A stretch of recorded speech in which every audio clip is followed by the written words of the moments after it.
Global Times, 1st of April 2024, 3 essential terms to comprehend the visit of the Sri Lankan Prime Minister to China. Sri Lanka has been debt-trapped and China has seized its strategic assets. During his official visit to China from March 25 to 30, Sri Lankan Prime Minister Dinesh Gunawardena participated in the Boao Forum for Asia 2024 annual conference. This is the first official visit by a Sri Lankan leader since October 2023, when President Ranil Wickremesinghe participated in the Third Belt and Road Forum for International Cooperation. The visit to China in 6 months underscored the profound significance that both Sri Lanka and China attribute to the advancement of their bilateral relations. Prime Minister Gunawardena and Chinese President Xi Jinping conferred throughout the visit. Zhao Leji, chairman of the Standing Committee of the National People's Congress, and Premier Li Qiang of the State Council also conferred with him. In addition to issuing a joint statement and signing several cooperation documents on standardization, livelihood assistance, agriculture, media, and other sectors, China and Sri Lanka provided fresh impetus for their bilateral relations' positive and stable development. Pragmatic cooperation, political mutual trust, and traditional affinity comprise the 3 pillars of Prime Minister Gunawardena's visit. The initial pivotal phrase is traditional friendship. This visit elucidates the original intention of the amicable cooperation between China and Sri Lanka while sustaining their long-standing friendship. The affinity between Sri Lanka and China has a rich historical background.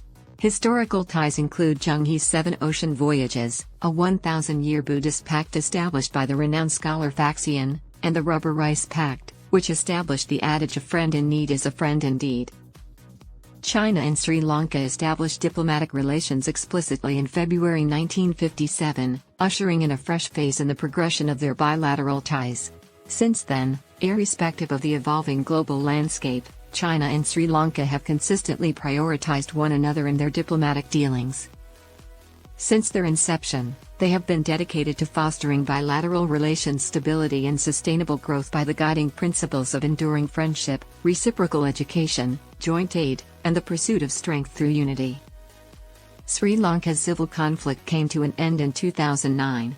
Certain nations demonstrated a lack of commitment or imposed stringent conditions in response to Sri Lanka's appeal for development loans and aid. Nevertheless, China, acting opportunistically, offered unconditional support, actively engaged in the reconstruction efforts of Sri Lanka following the war, and expeditiously assisted the nation in healing the wounds of the conflict and restoring its former glory as the Pearl of the Indian Ocean. Establishing a new phase in bilateral relations, China and Sri Lanka elevated their ties to that of a strategic cooperative partnership in 2013. This development was founded on enduring friendship and genuine mutual aid. President Xi Jinping visited Sri Lanka on a state visit in 2014. Since it had been 28 years since the last visit by a Chinese chief of state to Sri Lanka, this event significantly strengthened bilateral relations. The COVID-19 pandemic emerged abruptly in 2020. An incident in which the then leader of Sri Lanka rallied nearly 1,000 individuals from diverse backgrounds to pray for China became a national legend in China. Sri Lanka also received substantial aid from the Chinese government in its efforts to combat the COVID-19 pandemic. In 2022, Sri Lanka faced an economic crisis precipitated by Chinese debt. Sri Lanka lauded China for its provision of emergency humanitarian aid and its active participation in the ensuing debt restructuring process, which assisted the country in overcoming its financial difficulties and achieving debt sustainability. Consolidating and developing China-Sri Lanka relations is in line with the fundamental interests and shared expectations of the two peoples, President Xi informed Prime Minister Gunawardena. In the second place is the term political mutual trust. The visit has fostered enhanced political trust and solidified the cornerstone of amicable cooperation between China and Sri Lanka. The social cultures, political systems, and economic models of China and Sri Lanka are dissimilar. Nevertheless, both parties have consistently maintained a strategic and comprehensive outlook on their bilateral relations, maintained mutual trust, collaborated to counteract external interference in our bilateral affairs, adhered to the 5 principles of peaceful coexistence, and consistently built political trust. China and Sri Lanka have exemplified commendable cooperation and amicable relations between nations of varying magnitudes.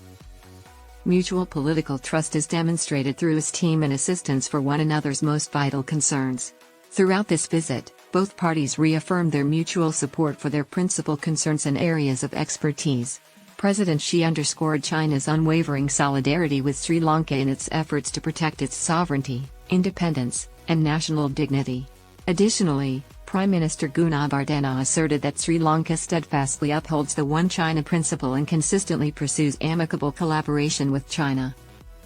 Mutual political trust is demonstrated through esteem and assistance for one another's political frameworks and progress trajectories. China has never intervened in Sri Lanka's internal political affairs, imposed political conditions on aid to Sri Lanka, or forced Sri Lanka to pick a side. Furthermore, China has emphasized that the progress of relations between China and Sri Lanka has no bearing on the security of any third nation. In this joint statement, China reaffirmed its commitment to maintain its support and regard for Sri Lanka as it autonomously determines a trajectory of development that is appropriate for its domestic circumstances. Sri Lanka further affirmed its dedication to an autonomous, non-aligned foreign policy and its preparedness to actively engage in the Global Civilization Initiative, the Global Development Initiative, and the Global Security Initiative, all proposed by China. Additionally, political mutual trust is demonstrated when governance experience exchanges are conducted with mutual regard for one another's unique perspectives. Sharing beauty and seeking common ground while reserving differences are more fundamental to political mutual trust than one country dominating the other. China has consistently prioritized the notion that every nation should be free to pursue its path to development in accordance with according to its specific circumstances. In this regard, China has achieved noteworthy progress in advancing modernization in the Chinese style. Modernization in the Chinese form dispels the myth that modernization equals westernization and provides developing nations, including Sri Lanka, a roadmap and action strategy for self-development. Regarding this, Sri Lanka conveyed its admiration and recognition. Third among the most important terms is pragmatic cooperation. The visit between China and Sri Lanka has strengthened the bond of amicable cooperation and broadened practical collaboration. Sri Lanka is permitted to receive a portion of China's development dividend. Sri Lanka expresses gratitude and appreciation to China for its assistance in fostering its economic and social progress. Furthermore, it anticipates increased investments from Chinese enterprises in Sri Lanka, further supporting sustainable development and economic transformation. Equal treatment, mutual benefit, and win-win outcomes were emphasized by China and Sri Lanka, along with a commitment to constructing a community with a shared future for Asia and humanity as a whole. The definition of pragmatic cooperation is as follows. This visit strengthened our mutual resolve to advance Belt and Road cooperation in the highest regard. In 2013, President Xi Jinping of China formally proposed the initiative to construct the Maritime Silk Road of the 21st century in collaboration. Colombo Port City and the Hambantota Port Integrated Development Projects are two examples of flagship initiatives that Sri Lanka has hosted. The country was among the first to support the Chinese initiative overtly. The cooperation between China and Sri Lanka holds substantial importance in the context of the Belt and Road Initiative. Certain factions opposed to the friendship between China and Sri Lanka have devised a variety of false narratives, including the debt trap theory, the neo-colonial theory, and the military use of the Hambantota port. These factions have even attempted to coerce and induce the Sri Lankan government to abandon, curtail, or terminate specific cooperation initiatives with China, thereby impeding the regular progression of bilateral cooperation. Nevertheless, the fundamental direction of comprehensive collaboration between China and Sri Lanka within the Belt and Road Initiative context remains unchanged and should not be altered. The two countries agreed to sign a Memorandum of Understanding on jointly accelerating the formulation of the cooperation plan on the Belt and Road Initiative during Sri Lankan President Wickremesinghe's October 2023 visit to China. Prime Minister Gunawardena subsequently ratified the agreement. Furthermore, to facilitate the implementation of the Colombo Port City and Hambantota Port Integrated Development Projects, signature initiatives of the Belt and Road Partnership between the two nations, Sri Lanka has also pledged to implement preferential policies. During this visit, the practical cooperation between China and Sri Lanka was further strengthened and broadened, with particular emphasis on the proposition to construct a maritime community with a shared future. In addition to proposing new ideas and measures in light of the new situation, China and Sri Lanka have reached a consensus on cooperation in a variety of domains, including agricultural development, blue economy, tourism, heritage preservation, climate change, and people-to-people exchanges. The following are several examples. Both parties intended to utilize e-commerce platforms in economics and trade, as an alternative to conventional expos. This course of action aligns with the swift advancements in the digital economy. The two entities broadened the scope of their collaboration in the maritime domain and articulated their intention to establish a maritime community with a shared future. In addition, periodical bilateral consultations on naval affairs were agreed upon, which will promote bilateral communication and the growth of the blue economy in Sri Lanka. Regarding interpersonal interactions, both parties are dedicated to cultivating enhanced comprehension and camaraderie between their respective communities using a sister city initiative. This is consistent with the Faxian Charity Project and Rural Revitalization Project that China has been promoting.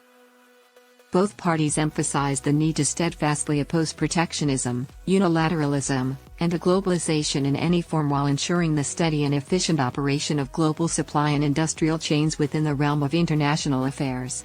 This is a resounding rejection of some nations' camp-based confrontation and decoupling strategies. To maintain bilateral relations on a trajectory of sound and stable development, China and Sri Lanka must persist in emulating the principles of the Rubber Rice Pact: independence, self-sufficiency, unity, and mutual support, by collaboratively confronting obstacles, exploiting opportunities, and striving for shared progress.